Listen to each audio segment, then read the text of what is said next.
it's your buddy Peace and Harmony with you here today.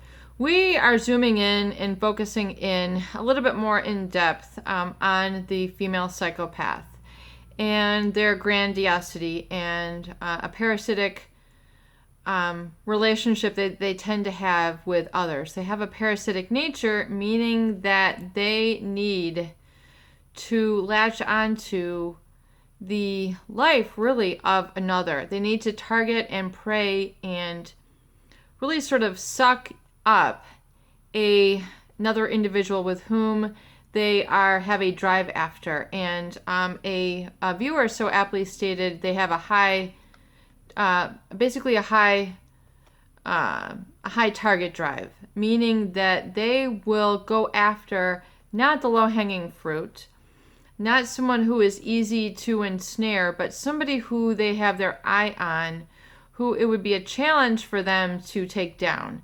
In other words, someone who is really vulnerable, lonely, needy, a good person, someone who a psychopath might consider soft, someone who a psychopath might consider really, I would say, sponge-like in their nature, very open, very naive, very docile, someone who is easy to really kind of get what they want and not get detected right away. So somebody who, for example, a female psychopath might go after is a man of high power, prestige, clout, intelligence. And this person, oftentimes you find in these roles a lot of other psychopathic individuals who are leaders. There's Forbes article written, oftentimes the leaders are inoculated or immune or numb to really sort of the higher morals of life, and they just don't have any qualms with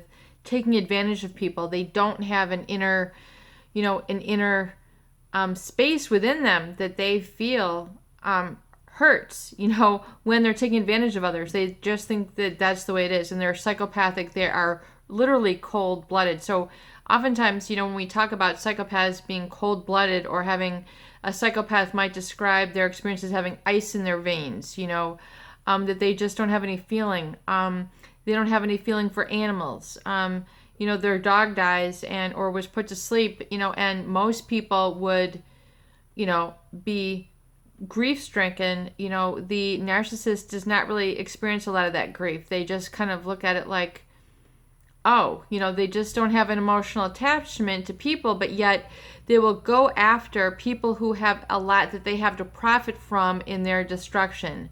So somebody who might have, a family with kids might be a good place for them to nestle in and hide out and basically conceal their psychopathic nature with another man who has, a lot of kids or a lot of property or, things of this nature, who they can kind of immerse in and conceal their hollow nature, and just by really kind of, fitting in and being parasitic in that way. And furthermore, will have a lot of power that they can feel by destroying this type of person, either politically, professionally, psychologically, financially, physically, emotionally. They can take them to the point where they're hyper aroused, they can't focus, and they can't just do their work. And so they're really on this hyper arousal. Whatever it is that female psychopath wants to do,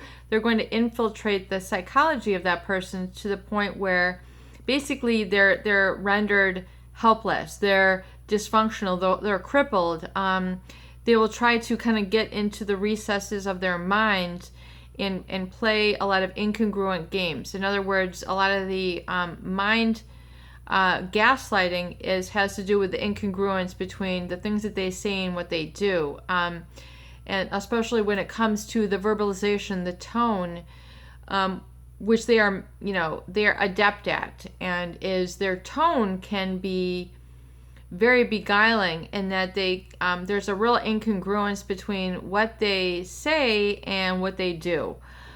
So it's very confusing and betwixting, and a lot of people get, confused, caught up, and they're psychologically held hostage and taken over by this very deep sort of manipulation. And it's very scary because it's literally like being in a torture camp, like a political torture camp, with which your natural thought process and your natural chemistry is really messed up. It's really like a cocktail of you know, adrenaline and dopamine and the stress hormones, all combined into one. And it's very scary because, you're still kind of thinking along these different sort of lines that the psychopath had created or instilled in you. And so for them to see you kind of expose them, once you've exposed them, that's really their greatest fear. And especially, the people with whom they target, they'll go after the pillars in an organization, they'll go after the information, they'll go after the contacts, they'll go up, in the back stairs, to the back room, to the back office, to the head honcho's office, and they'll be in there trying to beguile them and, report things to them and, go through their manipulative ways to try to contact the inner recesses and the inner bowels of an organization or a family or a person and really kind of like corrode it and corrupt it. And the really issue is that there's a positivity kind of glazed, there's a positivity that they try to always spin off.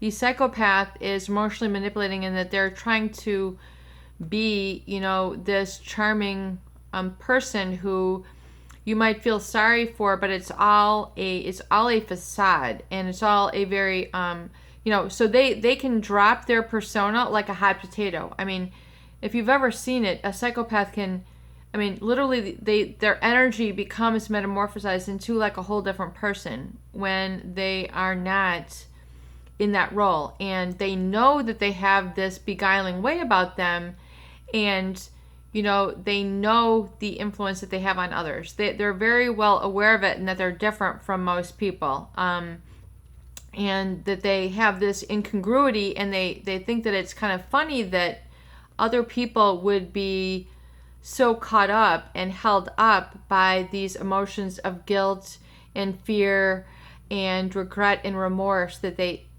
this is not a natural process the psychopath will go through.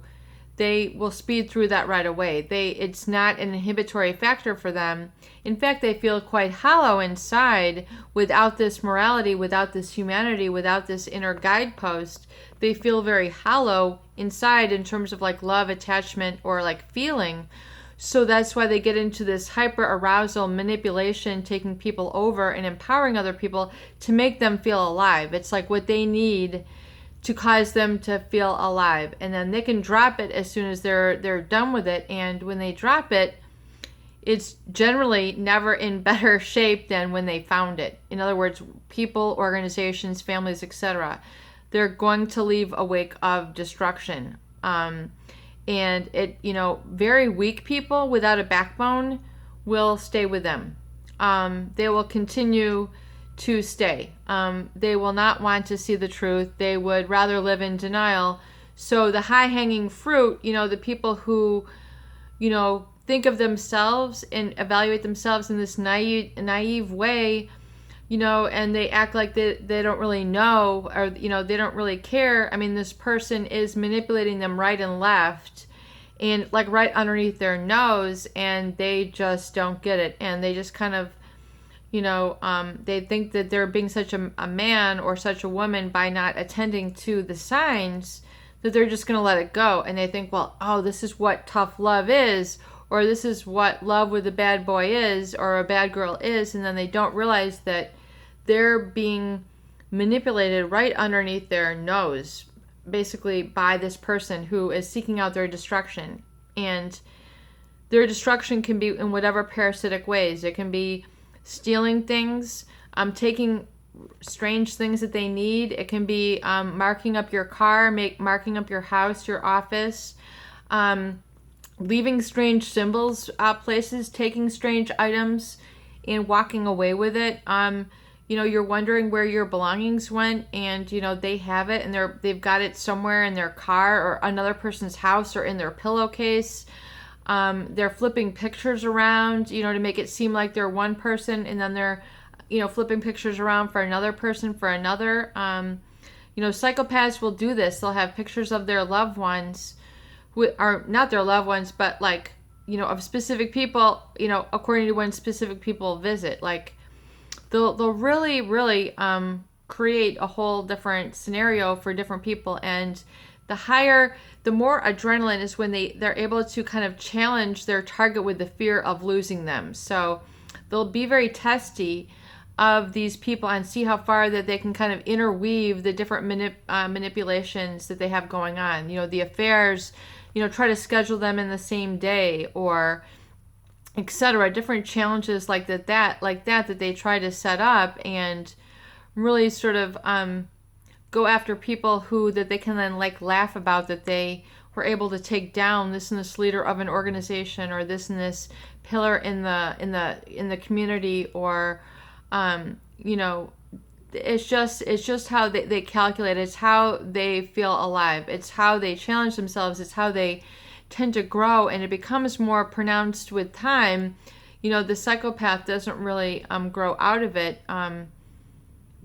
There's psychopaths who get married, 9, 10, 11 times, and target people who are decades younger with them, and have children with all different people, and lie. And it can be something that basically you probably need to get away from, and you will heal with time, and just realizing that it's good and positive when they move on. And you can you might feel sorry for the next target, but you don't have to save the next target. That's going to have to be up to them to save themselves. It's Peace and Harmony with you here today. I hope these videos do help. Please share and please subscribe for more great tools, videos, discussion, and support.